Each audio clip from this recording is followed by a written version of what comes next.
their self-care regimen, traditions, and everyday self-care that they utilize that's based on their faith-based traditions. More importantly, with this, before moving forward, I would like for everyone to know this is a safe place. This is a safe place to interact in the breakout sessions and interact with each other with the knowledge of that this will not be, your personal information will not be posted, that you can feel comfortable to interact in a very, very comfortable manner and interact with each other with the knowledge that your information goes no further than this session. Am I right in saying that, Sarah? Yeah, we may be sharing the recording from the panelists part, but the small group discussions and the interaction will not be shared anywhere, and no one else's names or videos will be shared at all. Okay. So Sarah will be moderating the first part of the panel discussion and also the Q&A, and then we will have breakout sessions, and we're asking for people. I think the panelists will be coming back, reporting back to the breakout sessions with some leading questions or discussions. And also Rachel Tote will be posting the questions, Rachel? I'll post the questions in the chat. We'll deal with all of the breakout session stuff when we get there.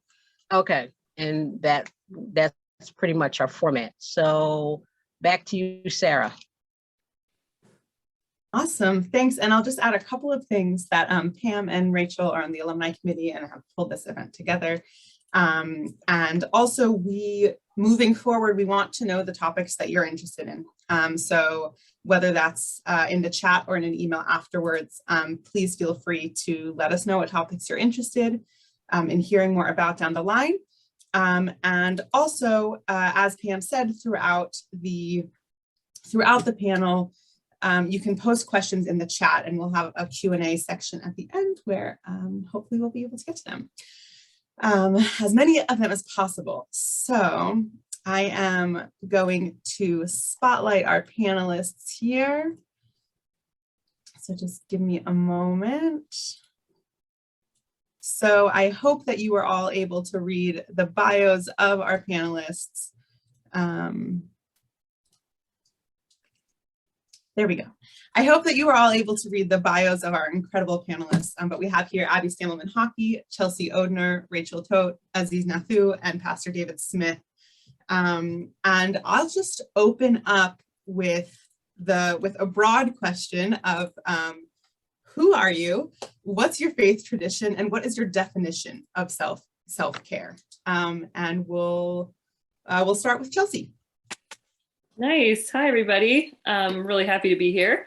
And I am Chelsea Odner, and I am the Vice President of Publishing at the Swedenborg Foundation, which publishes the works of the 18th century scientist and theologian Emanuel Swedenborg, and shares that information out with a very broad and religiously diverse audience. I also host a podcast that we do that's called Inside Off the Left Eye. We have a YouTube channel called Off the Left Eye. And so my faith tradition is Swedenborgian. It's pretty small. It might be a new word for some of you. But skipping over that for a second, as far as my definition of self-care from my tradition and from my experience, I was thinking about this, and what it really comes down to is connecting to love within myself, or putting it in a simple phrase, I thought, loving attention to oneself. And part of that for me is because of this understanding that God is divine love itself. And so when I'm connecting to love within myself and giving loving attention to myself, that's a form of self-care and connection with the divine. Thank you. Pastor Smith, Pastor David. I'm not sure which one you prefer. Yes, whatever you say is fine with me. Thank you very much. And thanks for the invitation to be here. I really appreciate it. My name is David Smith. I serve as a pastor of Church of the Redeemer Baptist in South Philadelphia. When I met with Interfaith Philadelphia, I was serving Wayland Temple Baptist Church in North Philadelphia, but I've since transitioned to maybe during the pandemic to Church of the Redeemer, and I'm grateful to be a part of that congregation. So with regard to self-care, and first, again, thank you for the invitation to be a part of this. I'm grateful to be able to represent such a vast community called Christendom. I will not be able to speak to all of what Christianity communicates with regard to what self-care looks like, but my name's Dave. I got what I got, so I'm going to give you what I got. So here's what it is. What I feel, and Chelsea, thank you for your answer, because my answer is very, very similar. As I was thinking about what self-care looks like, I thought about the words of Jesus, because as a Christian, that's where we sort of lean. And the words of Jesus found in Matthew chapter 22, verses 34 through 39. Write it down if you want to read it later. But there's a question from religious leaders of Jesus where he's asked what the greatest commandments are. And he says, love the Lord your God with all your heart, mind, and soul, and love your neighbor as you love yourself. And as I was thinking about my answer of what self-care looks like, my answer sort of fell right where Chelsea's answer was, which is self-care is really self-love. And I feel like we fall down or don't make the mark of what self-care is and or should be, because we've not really learned how to love ourselves well, you know? So as I've been trying to figure out where and how I can be a better lover of me, I've had to learn or care for myself more. I've had to learn how to love myself better so I can then love other people better too. So that's my answer in the moment. And Thank you. And I also, sorry. Thank you. I also wanted to say, I appreciate you saying at the beginning, and I'll just say for all of our panelists speak from their tradition and for themselves. So I just want to emphasize that as well. Aziz. Assalamu alaikum. May peace be on you. I am speaking from the Muslim tradition, and I work primarily as a interfaith teacher and preacher. I teach about Islam in various spaces. I also work in the area of funeral rites and last rites, and as well as grief counseling, suicide prevention, mediation, conflict resolution. Also work with the refugee relief services, which is both a blessing to serve, but also presents challenges to persevere when there is so much pain and oppression in society. And so I come from that perspective where as a faith leader who gives pastoral care, I also find myself needing to be cared.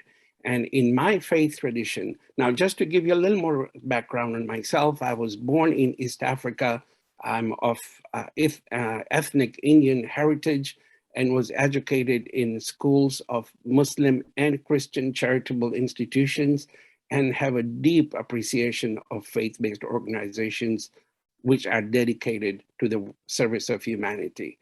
My personal take on self-care, being born in Africa, in post-colonial Africa, impoverished by colonial occupation, and being the recipient of the generosity of others, instructs me that now that I'm in a position to contribute, it is my privilege to sustain myself, my sanity, my body, so I can serve better. And my faith tradition, Islam, essentially prescribes that everything we do, prayers, work, tasks, begin with Bismillahir Rahmanir Rahim, which means in the name of the most compassionate Allah, the most compassionate, the most merciful. And this compassion is to be reflected in taking care of ourselves, our bodies, our minds, our souls, as well as to humanity in general, and to our own circles in particular.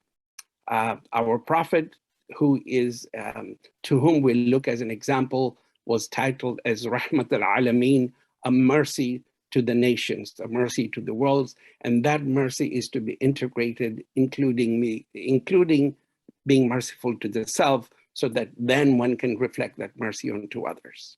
Thank you. Thank you. All of these things are resonating so much. We'll hop over to Rachel. Thank you. I used to be a teacher, so I created some slides to go along with my answer. So I will share them, and thank you for paying attention. So who am I? My name is Rachel Davy Tote.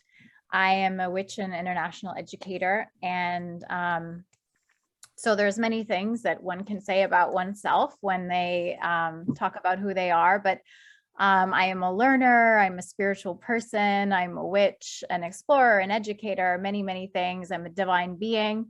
I included these pictures here of witches in pop culture because I know for a lot of people that term brings up some different thoughts and feelings and reactions. And so I thought it would be a little bit funny to put movie witches up there, but to also dispel any stereotypes and myths of, I'm also a human being. So I was born in an international community that was also intentionally spiritual, and both parents are Christian, but I was raised in a space that was steeped in the teachings of Maharishi Mahesh Yogi, an Indian guru. And so I grew up around Hindu and Buddhist and Christian melding sort of interfaith community. And I later started to explore magic and witchcraft, as well as other types of meditation and mindfulness and healing and well-being and movement practices, and so much to get to where I am at this present moment. And I've worked as an educator for over 15 years. So I kind of bring all this stuff together. I am also a trauma survivor. And so there's many reasons why I focus on healing and well-being and self-care, not just because it feels good, but because it's necessary to be a resilient human in this world. And so my definition of self-care, I just threw a bunch of phrases on there of things that it can be. This was crowdsourced from my birthday. Earlier this year, I had a self-care themed birthday, and I asked people what self-care was, and I furiously wrote down, and these are what my friends said are self-care. But for me, I feel like self-care is so much more than spa days and bubble baths and chocolate truffles in front of your favorite movie. It is also, it's spending time connecting with people, but it's also shutting out the world and being alone. It's drinking water. It's taking care of your body, temple in all kinds of wonderful ways. It's quitting your job. It's working on your resume. It's getting to the source of traumatic patterns. It is nothing. It's doing nothing. It's everything. And so the way that I see self-care is it's something that is intentional. So self-care can be in anything if your intention is, what do I need right now? And what is in my highest good? And so it can be in the easy and in the difficult moments, the lighthearted things. And so, yeah, that is my definition of self-care. And I will stop sharing and bring us back. Thank you. And Abby. Good evening, everyone. I'm Abby Stanelman-Hockey. I'm professionally the Executive Director of Interfaith Philadelphia, and want to welcome everyone here this evening in that role. I'm Jewish. I belong to 2 synagogue communities, and my definition of self-care, I thought of 2 things. One is the word shalom and in its sense of wholeness, and also balanced living.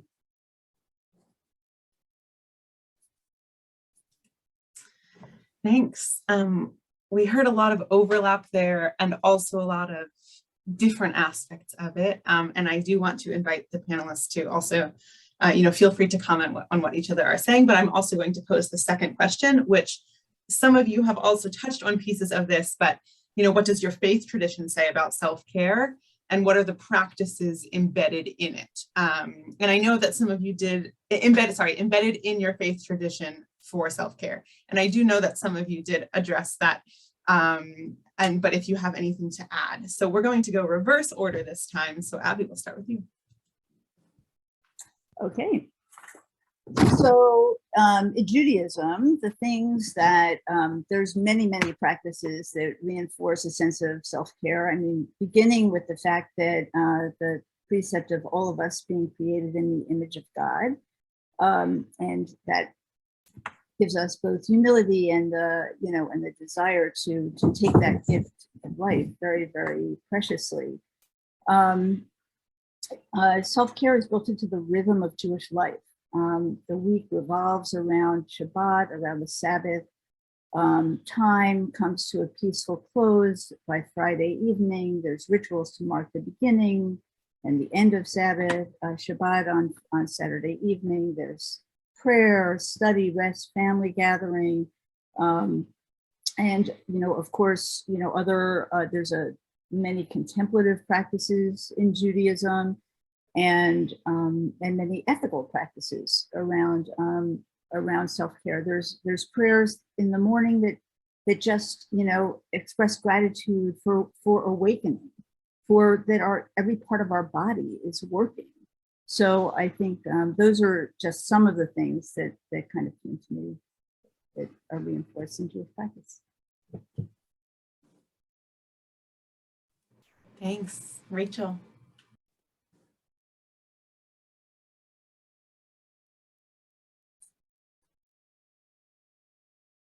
All right, can we see the slides?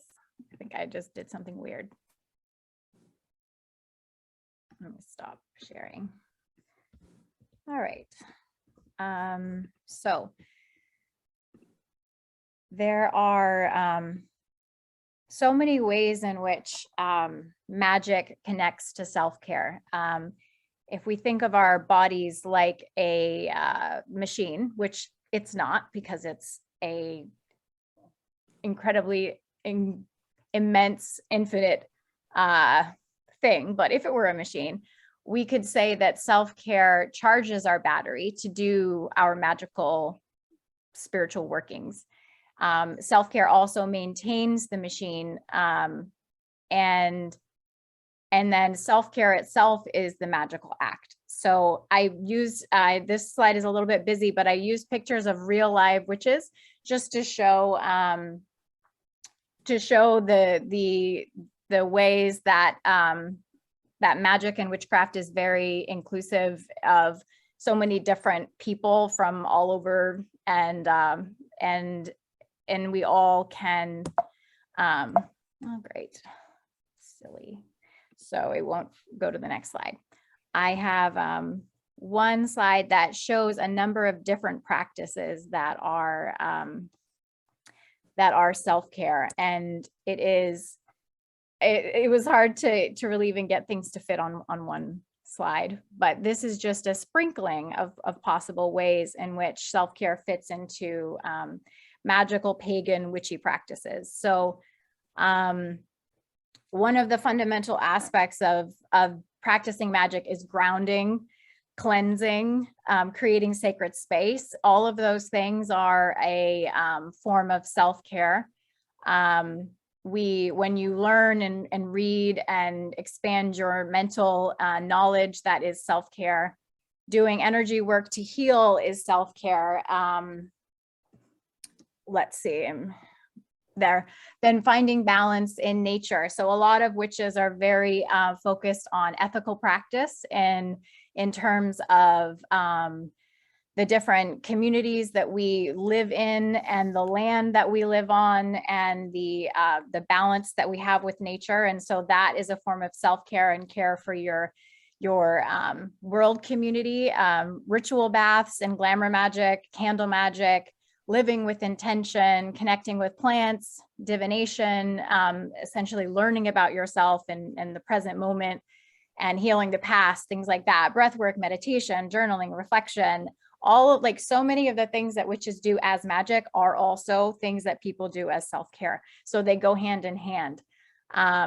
Embodiment and movement practices, sex magic, self-love, therapy, connecting with our intuition, womb healing, celebrating the shifts in the seasons and the changes in the moon cycles. And so what's really incredible is that so much of magic is self-care. So that's how it's embedded. It just is. Thanks. And also, I don't know if I'm allowed to interject myself here, but I'm just going to say that recently on staff at Interfaith Philadelphia, we talked about how spirituality is so many things. And even on staff, something that's one person defined as spirituality, other people didn't. And as I was looking just now at that chart, that reminded me of the many ways that different people connect to spirituality. Aziz. Okay. So in Islam, the conception of a human being is that of a mold of clay into which Allah breathed his spirit, his ruh. And therefore, we are both humans, but also have a divine spark. And to take care of the body and taking care of the self is to nurture the temple of the divine within us. We also are known as Ashraf al-Makhlukat, which in Arabic means is the highest order of creation. And we are sent here as vicegerents, meaning representatives of God. The word is used is Khalifa, is the representative of God, to be a representative or an ambassador of God and do the good work in the world. And it starts with the self. In Islam, the name of humanity is called, one word is bin Adam, which means the progeny of Adam. The other one is called insan. And the word insan actually has embedded qualities of forgetfulness, meaning that we are apt to forget. And prayers bring us back to the fold when we stray and orient ourselves back as the Khalifa that we're meant to be. So the tradition in my faith I would point to that really helps with self-care is prayer. Now, the prayer, generally speaking, is preceded with a ceremony called the ablution, which is the purification, washing of the body. And it is a full, we wash our hands, our feet, our mouth, our nose, our ears, and then we enter into prayer. And the prayer itself is a full body workout. We stand, we sit, we bow, we prostrate, we raise our arms. So it uses all aspects of our body. And for those who do pray 5 times a day, we're supposed to, this at regular intervals, this actually works out to be a self-help exercise in addition to prayer, right? So physically, the body is re-nourished. It gets the blood flowing, it gets the neurons flowing. And then there is the second part of prayer. So the physical part is there, but then we also have, in addition to the physical prayer, we have something called dhikr, which is a deeply spiritual introspection, contemplating on the name of Allah and internalizing them in order to emulate them. And it provides perspective on how insignificant our problems are in the grand scheme of things, right? And our prophetic traditions are full of examples of our towering prophets of the past who have endured and remained steadfast in the face of adversity, giving us hope and guidance. So I think I will pause here. Wow, thank you. Pastor David, yeah. Absolutely. I'm so honored to be here. I love to be in spaces where there's mutual respect and desire for learning. And it's such a blessing to be here. So thank you. From a Christian perspective, we communicate about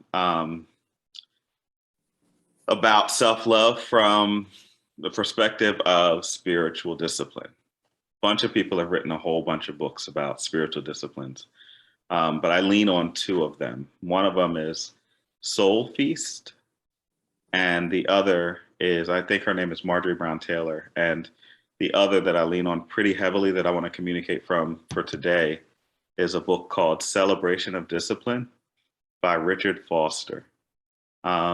These two books have helped me understand what not just the practice of discipline or spiritual discipline looks like for me, and also how I can teach them, but also it helped me understand how we can do these things in community and in concert. So Richard Foster, Celebration of Discipline, he communicates about spiritual disciplines from three perspectives. Ready?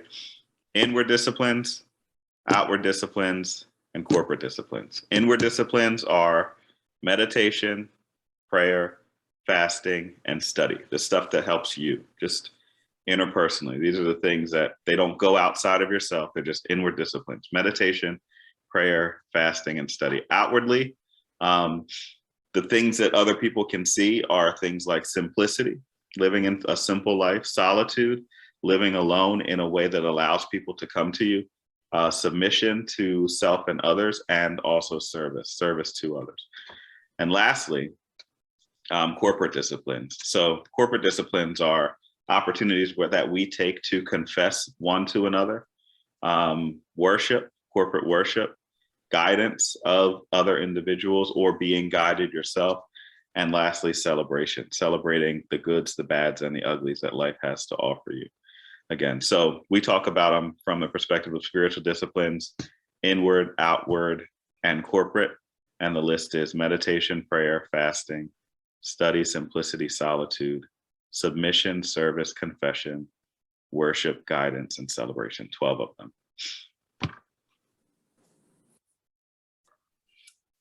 Thank you. Chelsea. Yeah, thanks. So something I didn't mention initially was that Emanuel Swedenborg, who originated the Swedenborgian movement, or it developed after his death, he was writing in a Christian context in the 1700s, and but what he writes about Christianity is a very sort of universal view of it. And so when it comes to practices embedded in the faith tradition that connect to self-care, there aren't things that are super specific. It's very open-ended, but there's sort of principles at play that then you can draw from that. It was interesting to hear everybody else's reflections, because I can just see so many connections there. So one was this idea, one that came to my mind was embodied spirituality, similar to what Aziz was talking about, where like not only Swedenborg writes about how the Bible itself, is the divine, a container of divine truth.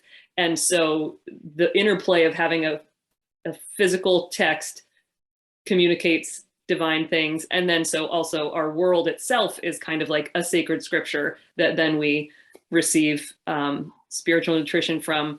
But then you can apply that to your own body, that we are each vessels of love and wisdom from the divine.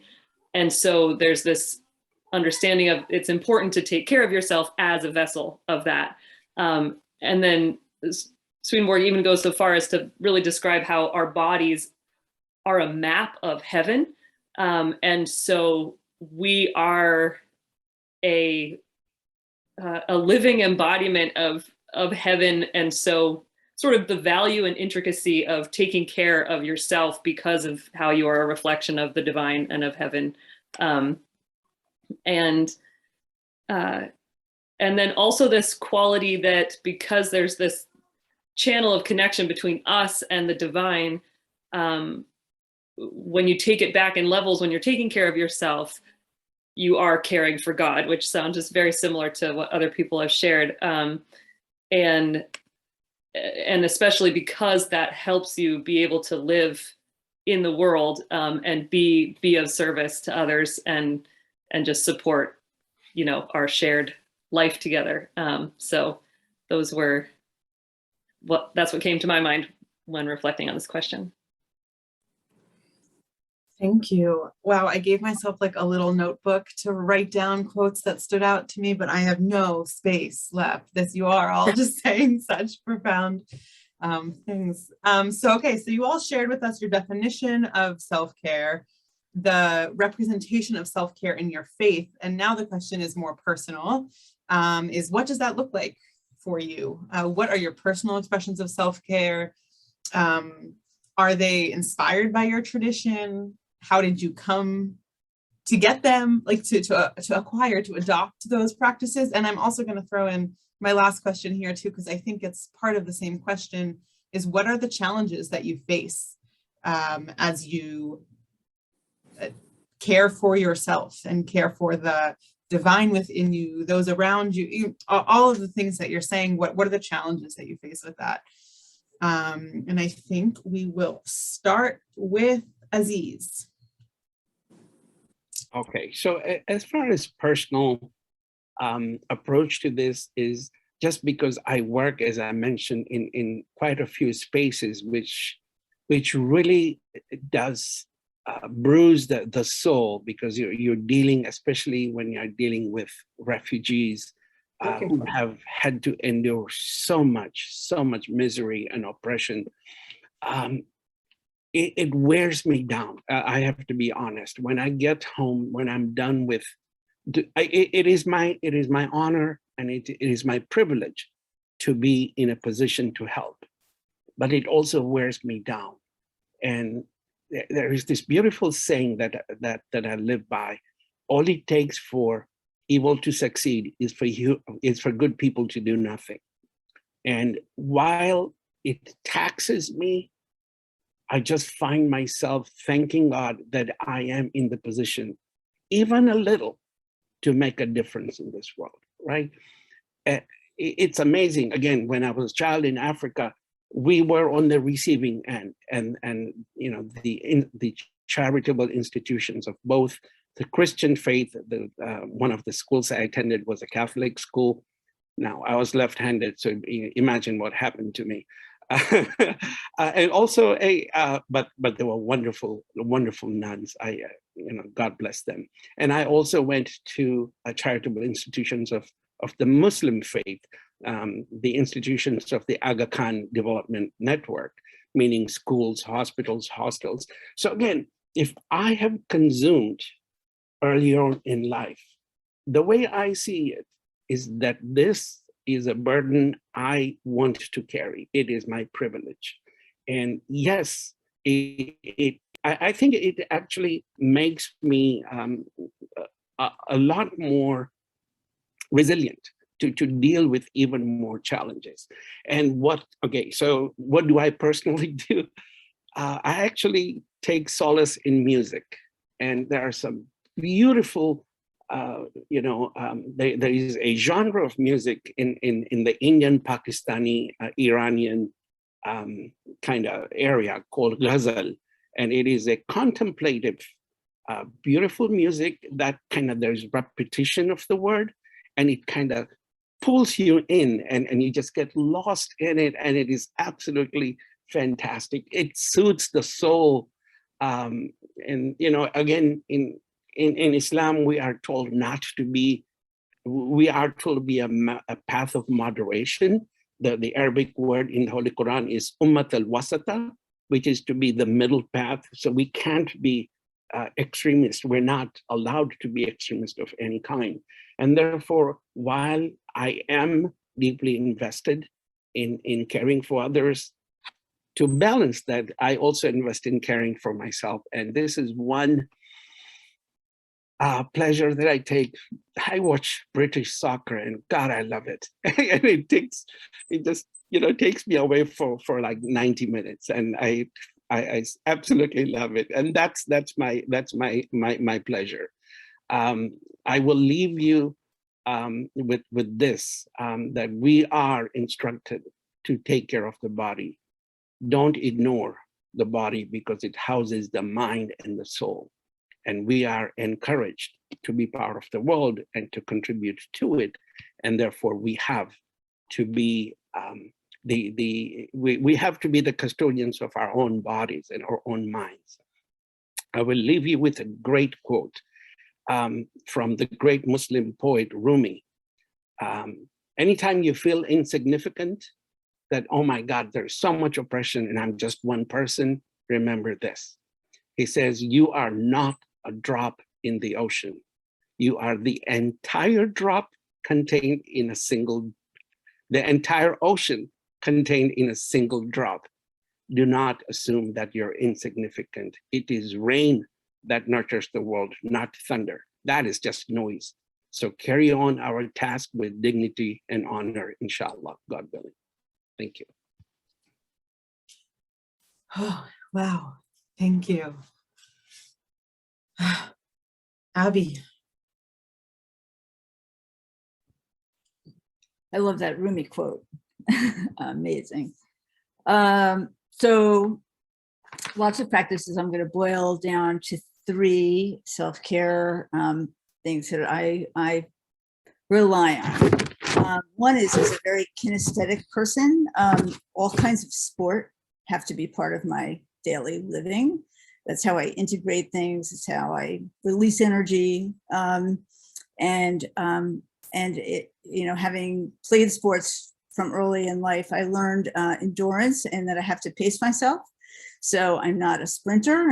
I'm in for the long haul, and that's carried me really well in terms of keeping energy for what is needed. The other is I very much am restored by my Shabbat practice. Every Friday night and Saturday, I unplug from email, from work. I don't do any work-related activities, or I sadly have to decline other work-related activities. And that's a practice I've had for all of my professional career since I've graduated social work school. So it's really embedded in the rhythm of my life. And it's a moment for prayer, for synagogue, being in community, being with family, and in that sanctuary in time, as in palace in time, as Rabbi Abraham Heschel calls it, extremely restorative. I don't need to wait for vacation. I don't need to, you know, put off or delay anything. It's just part of the rhythm of every week. And the other is really a daily practice that has come really naturally to me and definitely inspired my tradition. And that's really seeing the divine in everyday miracles and everyday moments, in everyday people, the beauty of nature, miraculous morning. One morning you wake up to the sunrise and the next day there's snow covering the earth. So those are really the 3 things that I would call upon.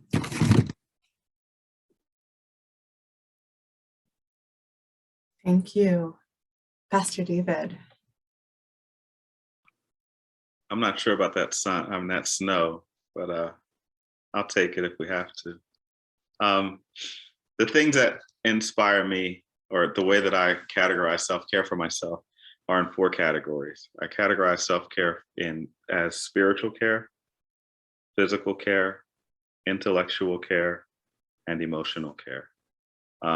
As I try to, well, first things first, as I was raised in Christendom, there were places in my life where one would take precedent over another. So in my early rearing, there was a lot of emphasis on what it looked like to be a spiritual being. And there was a lot of emphasis on fasting and on praying and on gathering and on communicating with others in a way that allowed for confession of your faith to be the primary extension of what faith looked like.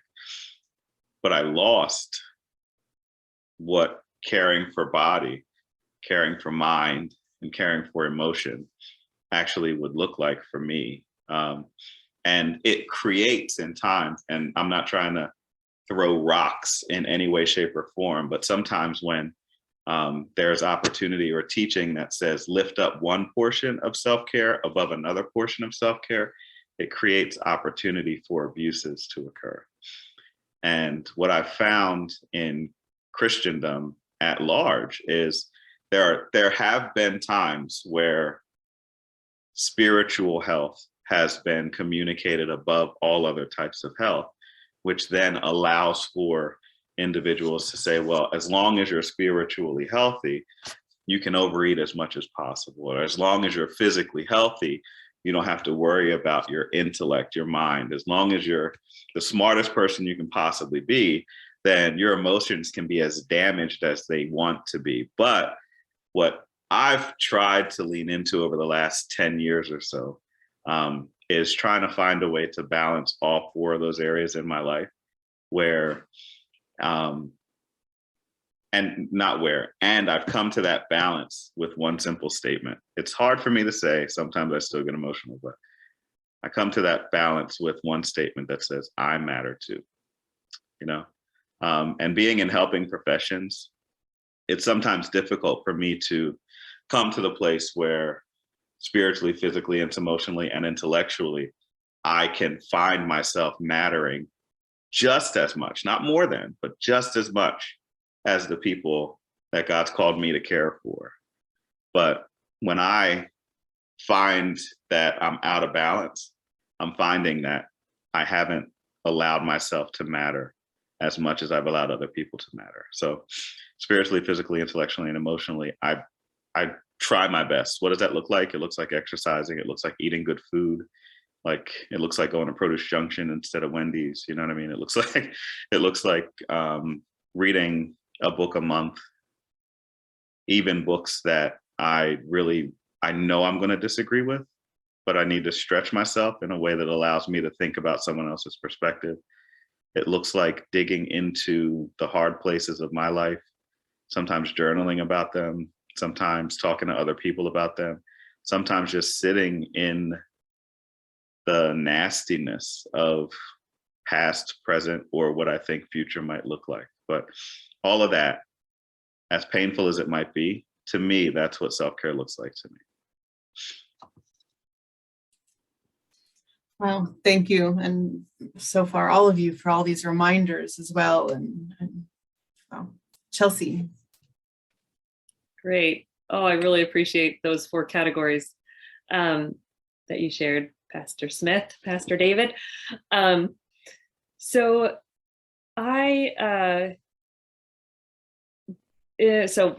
personal expressions of self-care, I'm sort of starting first with the things and then maybe getting into more of the context of them. But I just sort of brainstormed what are the main expressions of self-care that I have. And they are largely inspired by my tradition, but then I've really found they're filled out by what I've learned from other traditions and from, popular material in society. But so things like regular writing and journaling, meditation, scripture reading and reflection, creative writing, yoga practices, energy work in my body, like massage and acupuncture or movement. For many years in my life, I've really connected to a sense of how creativity is spiritual fulfillment and rejuvenating self-care. And so there's something interesting that happens when I'm giving attention to creativity, that it functions to rejuvenate myself and feel like self-care and actually give me energy for other things in my life. And how I came to them, I found it fascinating to reflect on, like, how did I come to these practices? And they are born out of what is difficult in life. So through spiritual affliction and life trials that I've been through, created this hunger for needing something to help, to take care of myself. And trauma. I lost my mom when I was young, and navigating and processing that grief, and really sort of parts of life where it just feels like life is falling apart. That created this, it's like turned earth that was just really hungry and ready for spiritual self-care practices that would really work. They needed to be effective. And so that was sort of inwardly how I came to them, but then also just needing to witness other people, like other people modeling self-care in their own ways has been immensely important to me. And so really witnessing other people who just through their own being express their own self-care then showed me, oh, this is possible. There's something I can, there's ways that I can take care of myself and get better at it. And I'm interested in hearing what other people said.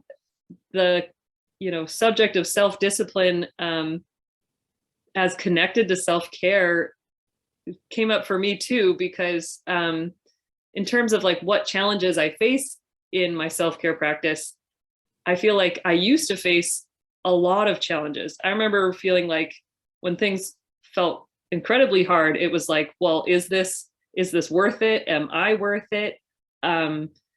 It just felt like a huge slog to take 10 minutes for myself just to sit. And I remember having a practice, which was just to sit for 10 minutes and feel whatever I was feeling. Like if I could do that, that was just going to be the littlest bit of self-care that I could offer myself. But that took so much like effort of dedication. And so it took discipline to do that. But then I feel like going through the motions and exploring different forms of self-care, it became, it's like strengthening a muscle. And over time, I feel like that love really infused it. So then it really, it's doesn't feel challenging so much anymore. I feel like because I've been in such an iterative practice of doing these things, and through so many times in my life, going out of sync with it and then returning to it, it's really just become like this nourishing place that of course I want to be returning to it and coming back to these practices of self-care. But it really has been a journey. It didn't start that way. And so it's just interesting to see where it came from and how meaningful it is. Yeah, the integration, I think, in our day-to-day is a hard thing to create. And then once it's there, it's powerful. Thank you. And Rachel. Thank you. I resonate so much with everything that people are saying. It is so much of a dipping and immersion and then going off balance and then coming back, and that returning. I think Aziz was talking about the prayer is the remembering. It's like remembering that I am a divine being in physical form and not getting caught up in the world and the illusion of the world. So my practice of self-care currently, and of course this evolves. So breath work and movement practices have been really important to me in the last couple of years. Others have talked about the care of the body and the body as a divine vessel. And so I have found it really helpful and healing to find peace and find joy in my body through grounding and meditation as well, and in sensual touch and connecting with nature and being a part of the larger everything. Also, as many witchy people are really into plants, and they talk to their plants. And also using herbs, like common kitchen herbs to cook with intention, using the magical healing properties of plants. And so I love to cook. And so I do kitchen magic. And I also like to journal, as others have shared. I love to try to be present with my emotions. And sometimes it's in solitude, and sometimes it's in communicating about how I feel. And I just love experiencing the pleasure of existing. So food is a huge part of that for me, but also dance and music and beautiful clothes and art and accessories. And and smells. I mean, I've got a candle burning, and I was rubbing like scented oils on earlier. Like, it's just all of the senses that we are blessed to be able to experience reveling in that is a part of my self-care. And then talking about the categories that David touched on, like I also try to make sure I'm being holistic in my care. So then there's also the mental health part where I go to therapy regularly and I read to learn. I love to learn. So it's expanding my mind and it's writing my thoughts and it's having a cycles journal where I'm tracking changes in my physical body with my cycle and what that means in my emotions and thoughts and things like that. And yeah, I also like to use astrology and tarot as a way of learning about myself. So I know people say, like, do you believe in astrology? I don't feel like you need to really believe in it for it to be interesting and useful. I think it's a great way of excavating your soul and the archetypes that connect to the zodiac signs that correspond to your natal chart. So it's a fun way of trying to understand what are my motivations and what could be some things that could explain my behavior, and then what are things that just don't fit. And either way, whether it's true or not, you're still learning about yourself. So I think it's lovely. And shadow work and things like that. And so that is what my my healing looks like. I have this little Zoom, magical Zoom thing going on because during the pandemic, it's been really nourishing to connect with other witches and do rituals around the moon, or just connect or learn from each other, or do guided movement practices virtually with people all around the country and all around the world. So Zoom has been a part of my self-care. And then I don't know why this thing won't let me advance. So talking about our challenges to self-care, I've kind of pulled 4 possible things that could be the reason why sorry, hold on. I don't kind of get to it when I want to. It has to do with resistance and fatigue as the first thing. So I have this concept in my head sometimes that it's just too much energy and too much effort. When I was sharing before about how like magical practices, a lot of them are self-care in themselves. Sometimes the ritual and the preparation for the ritual just feels like it takes so much energy, and like I don't feel like setting up my bathtub with a ton of herbs and salts and crystals and candles and tarot cards and journaling beforehand and thinking about my intention. It's like, oh my gosh, that's so much work. So there's definitely resistance to the practice because it feels like it takes up so much of me to do. So that is something that I oftentimes have to scale back in order to make sure that I still do it. And then there's the whole concept of we don't have time, and there's only 24 hours in the day, and it's not a priority. I have to do other things to survive. And so some of that it definitely is true, and some of that is also a construct that we have, and it's about prioritization and things like that, and carving the time out.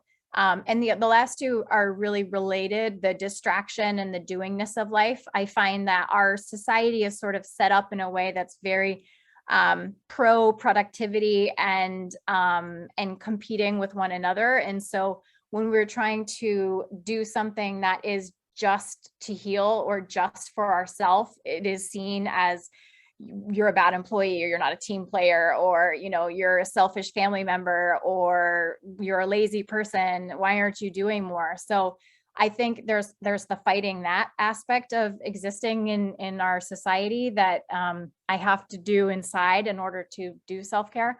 And then there's also my own anxiety where it's like, if I stop moving and I stop doing and become still in order to do this self-care, all the stuff that I'm avoiding is going to all come up. And so I definitely feel like this really like frenetic action that we exist in our life is a way of avoiding the uncomfortable feelings. And so sometimes I avoid that, and that's how the self-care doesn't happen. But so yeah, those are my challenges. Thank you. Wow. First of all, just a reminder, if you have any burning, we're going to split into breakouts soon, but if you have any burning questions that you haven't put in the chat, please put them in. But thank you all so much for bringing all of this. And I think this topic is so in our lives right now also, as we kind of are back in lockdown and it's the winter and it's, you know, there's so many things contributing on a worldwide level, you know, and then also on the personal level. And I think thinking about how we care for ourselves and where that inspiration comes from, and recognizing that there are challenges in that too, and it's not just natural, I think is really important. And, you know, I know that we have people, you know, from the Philadelphia region, but we also, I saw in the chat, of people from Boston and New Mexico and Wisconsin and Florida and Minnesota, and there's just something about this that can bring us all together. So thank you all for sharing that. The only question that we had in the chat to this point, Aziz, is someone wants to know what music you listen to. But also panelists, if you have any quick questions for each other before we break into the group, feel free to unmute yourselves and ask. Aziz, what do you listen to? Oh, so it's a genre called ghazal, and I'll add some links to some of the renditions that I found to be very, very comforting and soothing to the soul. But you gotta know the language to kind of get into it. But again, you know, who knows? You may really, you know, find some other avenue of attachment to it. So I'll link those in the chat. awesome, thank you. So what we're going to do now is we're going to split into breakout. Oh, look, we got one question. Someone is wondering if anyone can speak to the connection or disconnection between self-care and oppressive systems. We'll give a couple minutes to this, and then I do want to break into groups. Yeah. It's open? It's open. Let's go. All right. So self-care and oppressive systems. I mean, so when I think about the two in concert, first of all, I don't think they should be in concert, but they are oftentimes in concert. And I feel like the ability to allow for systems and structures to create oppressive opportunities for individuals, it really comes from this place where I communicated earlier, where we haven't really learned how to love ourselves well. So we allow for oppression because we feel as though if we serve well, we'll get what we want, which will hopefully promote the freedom that we're looking for. When in all actuality, it perpetuates a cycle of depression and oppression as opposed to giving or providing the freedom that we're really looking for. So when I think about work systems, golden handcuffs, when I think about political systems and the oppressive nature of, you can name them, I don't need to, but as I think about systems and structures that oppress and create opportunity to depress individuals or societies, I really feel as though those opportunities come from a place where self-love is truly just lacking. And when I've come to a place where I can say, you know what, I love myself more than I love money or the job or the career or X, Y, or Z, whatever I think I would be seeking from the acceptance of someone external to me or something external to me, I found the freedom to fight against those systemic oppressions or societal pressures that have come. So.